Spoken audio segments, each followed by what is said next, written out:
하나님 말씀 함께 보도록 하겠습니다. 히브리서 9장 23절에서 28절, 우리 길지 않으니까요 쭉 그냥 천천히 합독하도록 하겠습니다.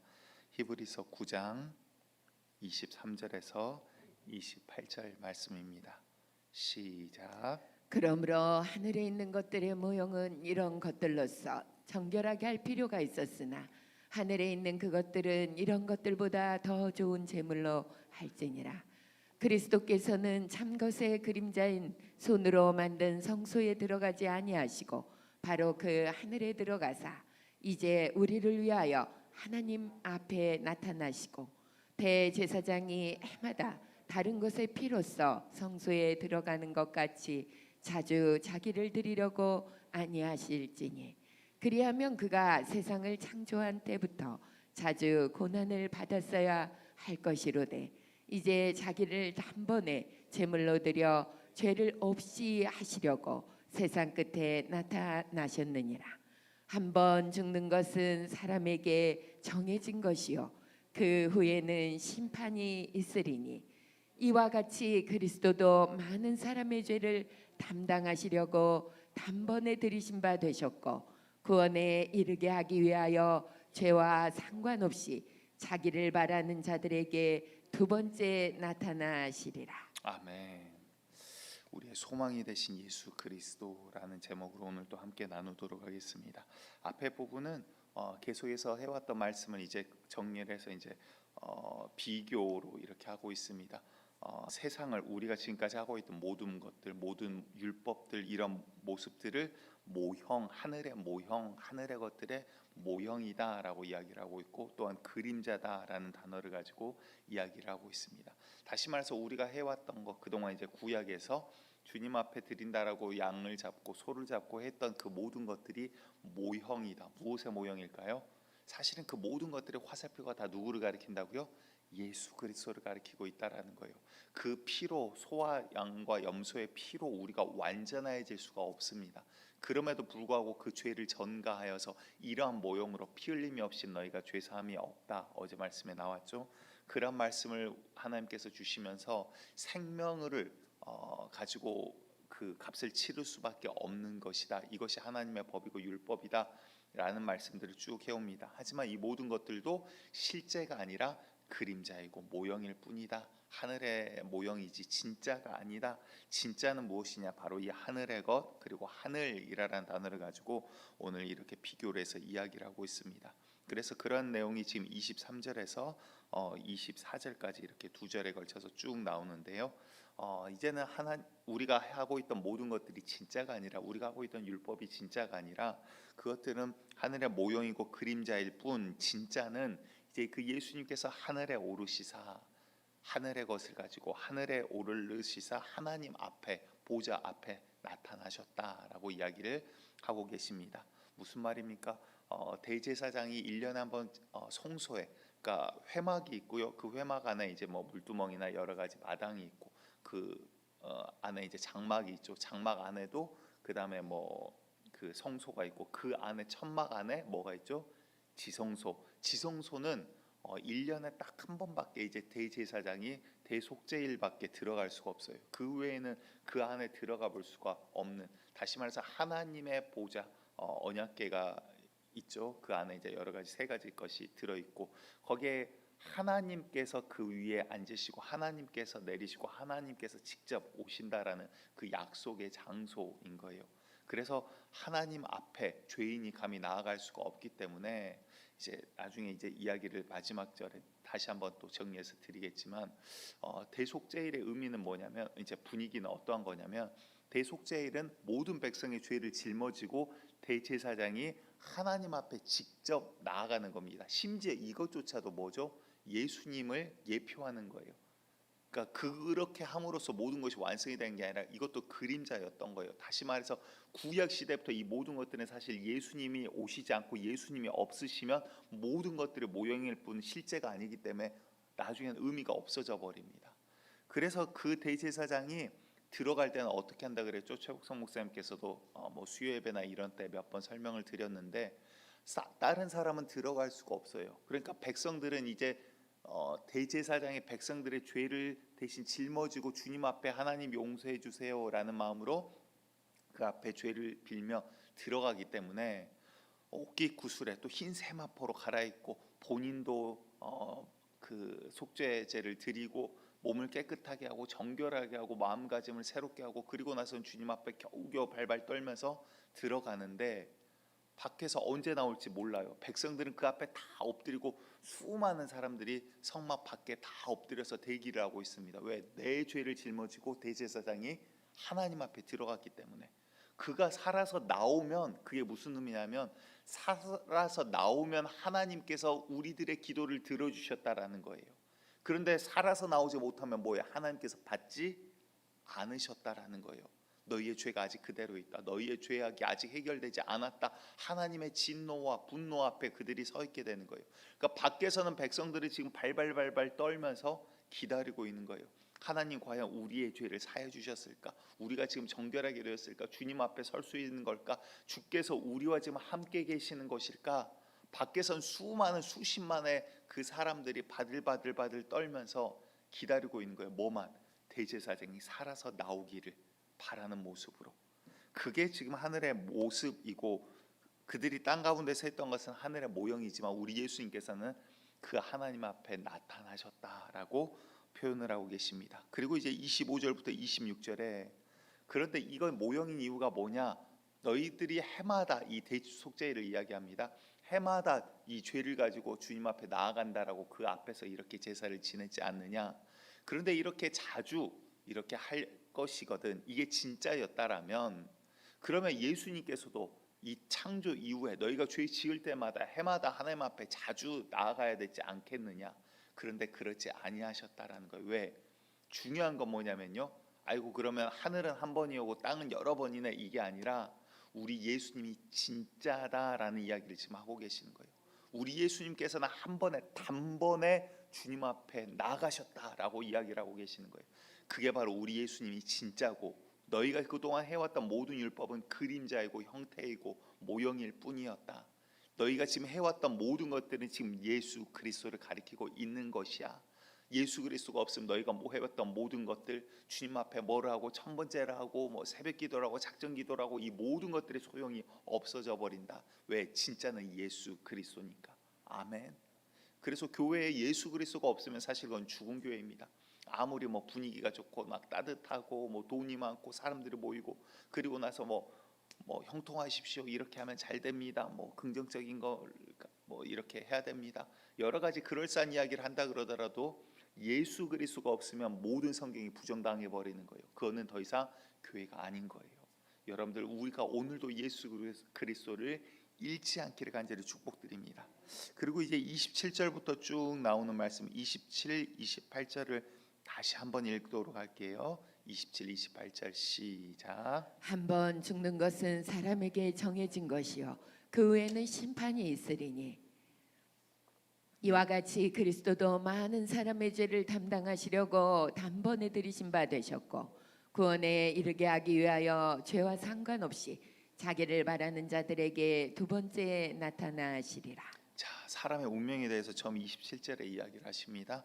한 번 죽는 것은 사람에게 정하셔 버렸대요. 정해진 거래요. 이제는 그러니까 다시 말해서 누구도 죽음을 피해갈 수 있다 없다라는 거예요. 그런데 그 후에는 뭐가 있어요? 죽음 이후에는 뭔가 있는데 그 심판이 있대요. 이게 이제 사람이 처해진 운명이에요. 이 말 자체가 뭐냐면 우리가 죄인이라는 증거인 거예요. 아담 때 아담을 통해서 이제 나중에 또 그 이야기가 나오지만 아담 한 사람으로 인해서 인류에 우리에게 죽음이라는 사망이라는 것이 들어왔습니다. 그와 마찬가지로 한 사람으로 인해서 모든 인류의 죽음이라는 죄가 들어왔듯이 한 사람으로 인해서 이 죄인에게 구원의 길이 열렸다라는 거예요. 그래서 여러분들 27절은 죄인인 사람의 운명입니다. 한 번 죽는 것은 사람이 정해진 것이고 죽음 이후에는 이 죄인은 반드시 심판대 앞에 서게 된다. 아멘입니까? 그런데 우리의 소망은 뭐예요? 심판대 앞에 서게 되고 이 죽음을 맛보고 그리고 나서는 지옥에 가게 되는 그러한 운명이었던 우리에게 한 소망이 생겼는데 28절을 보았더니 이와 같이 예수 그리스도께서도 죽음을 맛보셨대요. 그러니까 죄인의 모습으로 죄인과 같이 예수 그리스도도 죽음을 맞이했는데 무엇 때문에? 많은 사람의 죄를 담당하시려고 단번에 주님 앞에 드려진 바, 이제 죽음을 이렇게 표현하고 계세요. 왜? 예수님은 죄가 없으신 분이기 때문에 죽음을 맛볼 이유가 전혀 없으시나 우리와 같이 죄인의 모습으로 죄인과 같이 죽음을 맛보셨다. 왜? 많은 사람의 죄를 담당하시려고. 그리고 나서 기가 막힌 이제 말씀이 나옵니다. 그리고 나서 구원에 이르게 하기 위해서 두 번째 나타나시리라. 다시 우리에게 오신 것이라는 이야기를 하고 계세요. 뭘 하기 위해서? 자, 이게 무슨 말이냐면 지금 앞에 장황하게 설명한 게 이제 여기에 완성이 됩니다. 뭐냐면 대속죄일에 대제사장이 지성소에 들어가요. 그럴 동안 뭘 하고 있다 그랬죠? 백성들은 바들바들 떨면서 밖에서 기도하고 엎드리고 있어요. 왜? 그가 살아나와야지 주님께서 우리와 함께 하신다는 우리의 기도를 들으시고 내 죄를 사하 주셨다는 절대적인 증거이거든요. 하나님께서 받지 않으셨다라는 것은 대제사장이 죄인의 모습으로 나아가서 그 앞에서 죽어버렸다라는 뜻이에요. 그 말은 무슨 말입니까? 우리 하나님 예수님께서 하나님 보좌 앞에 있다가 두 번째 다시 나타난다는 뜻은 우리들이 죄 사함을 받고 우리를 구원에 이르게 하는 길이 열렸다라는 절대적인 구원의 길을 지금 뜻하고 있는 거예요. 아멘. 이 대속죄일과 빗대어서 우리 예수님의 이 모습을 나타내고 계십니다. 그래서 앞에서부터 쭉 해왔던 일이 예수님이 누구냐, 예수님이 이러한 분이다, 천사보다 높다, 멜기세덱의 반차다, 혈통으로는 이렇다, 레위인들보다도 더 뛰어나고 높은 자가 아니냐, 그런 분이 우리를 능히 구원할 수 있느니라. 이제는 그분이 단번에 이 모든 것들을 사시려고 주님 앞에 서셨다. 이제는 그분이 두 번째 우리를 구원하게 하시려고 다시 오실 거다. 그 이야기를 하고 계십니다. 우리의 소망이 무엇입니까? 어찌 보면 장막 밖에 기다리고 있는 수십만, 백만이 넘는 그 이스라엘 백성들의 마음이 우리의 마음인 거예요. 주님 다시 오실 그날, 그분이 다시 오심으로 인해서 우리의 구원은 완전하여집니다. 아멘. 우리의 소망은 그러기 때문에 이 세상이 아니라 다시 오실 주님인 거예요. 그분이 다시 오시지 않으면 우리에겐 소망이 끊겨져 버리는 거예요.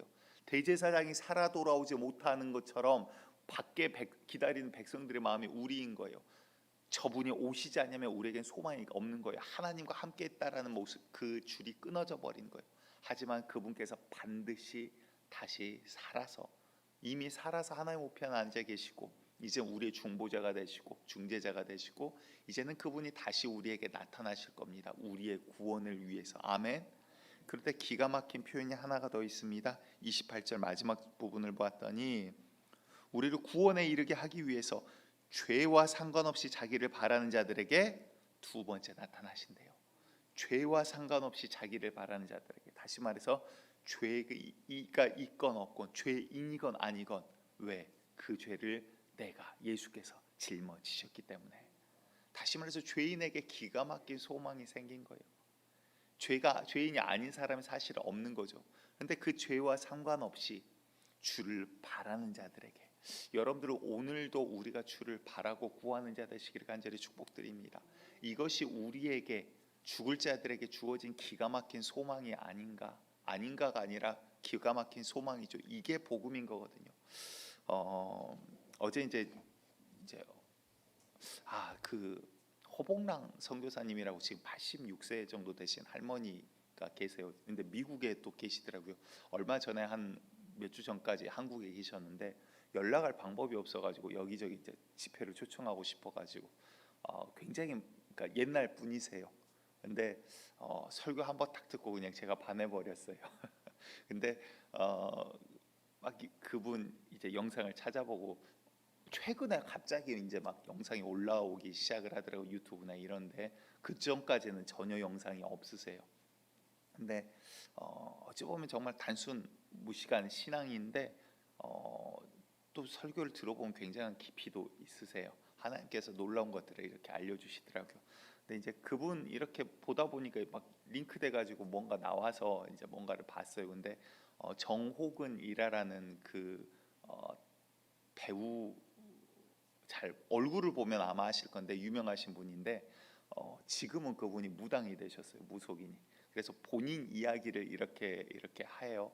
근데 아들이 하나, 딸이랑 뭐 어린 두 자녀가 죽고, 그러니까 신내림을 결국은 받게 되죠. 그러니까 어렸을 때부터 뭐 막 맞추기도 하고 신기가 있었다라는 이야기들 이렇게 하고 뭐 누군가 뭐 연애에 처음 만났는데 뭐 아버지 장례식 때 뭐 못 보지 않았냐 여러 가지 것들 이제 맞춘 이야기들 이렇게 해요.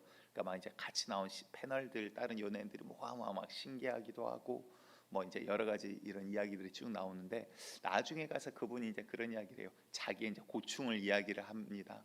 그러니까 신기가 있는데 무당인데 누가 오면 쉽게 말해서 그 집에 자살한 약 먹고 자살한 사람이 있으면 그 사람이 오면 약 냄새가 자기 코에 막 나고 뭐 이렇게 괴로워서 온 사람이 있으면 그 괴로움이 자기에게 전가가 돼서 자기가 너무 괴롭대요. 그래서 막 하루 종일 상담을 하고 이야기하고 나면 밤에 뭐 잠도 못 자고 그래서 자기가 벌써 최근에도 한 달 사이에 한 6kg가 빠졌다 그러면서 막 이야기를 해요. 그러면서 이제 그 오 누구 박사님 있죠. 뭐 어린아이들 막 상담해줘. 예, 아무튼 그분 제 성함을 잘 몰라요. 그분이 거기서 이제 상담을 해주면서 그러면 정말 남 생각하지 말고 스트레스 뭐 다른 사람 생각하지 말고 선생님을 위해서 뭐 세 가지를 해보고 싶으면 뭐가 있습니까?라고 하는데 첫 번째, 두 번째 뭐 그냥 일반적인 걸 이야기를 했는데 세 번째가 이제 그래요. 남 생각하지 않고 그냥 편안하게 한번 그러니까 다시 말해서 지금도 자기는 너무나도 괴롭다라는 거예요. 그런 이야기를 쭉 하는데 여러분들 우리는 이제 이게 원인을 알잖아요. 사실 그게 뭐 신기가 있어서 맞추고 어쩌고저쩌고 아니라 신내림 받는다라는 게 여러분들 그게 자살 귀신이 글로 들어가니까 괴로운 거고 저 고통 준 귀신이 그 고통을 알려주니까 또 괴로운 거고 결국 괴롭힘 당하는 거거든요.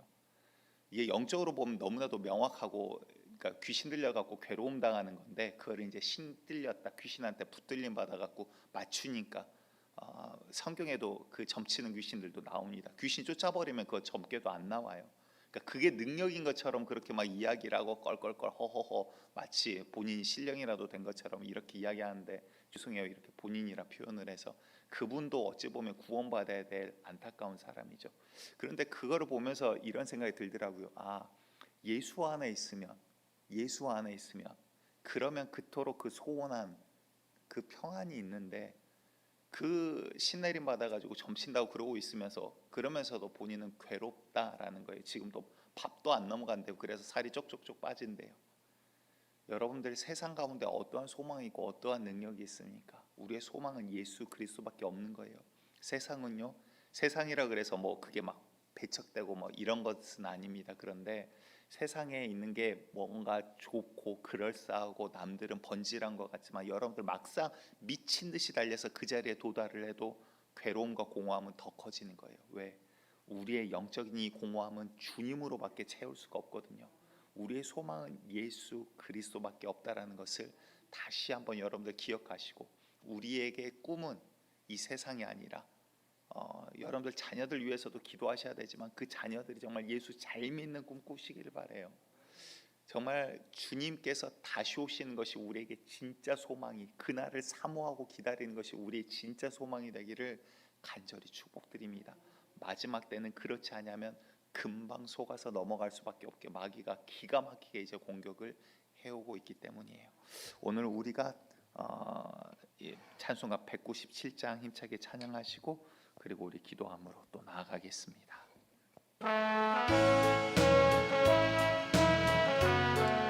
하나만 올려봐 주세요.